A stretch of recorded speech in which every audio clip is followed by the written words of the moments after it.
bagong gising po. Late na kasi ako natulog. So, ikutin ko kayo sa aking kalabasa plant. Ayan, madami na silang bulaklak. Ayan, bunga. Ayan. And look, ito, may beans. May kalabasa. Ayan. Ayan, dito, natanggal na ba? Look. There's here.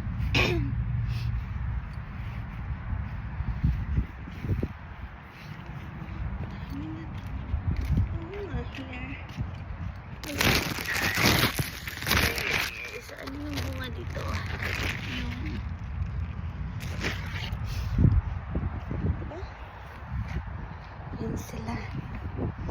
And now, here's my kamatis.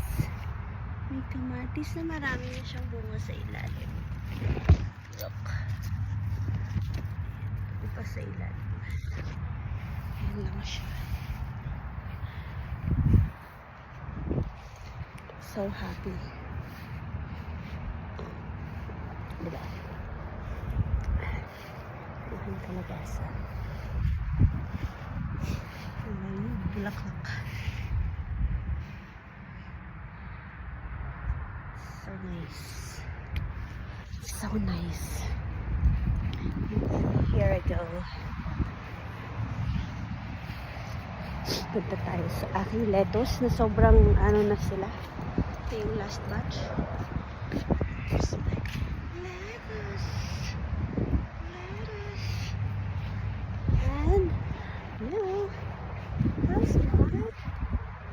Sunflower. Nice sunflower. Diba? Hindi pa siya nakagada. Wala pa akong suklay.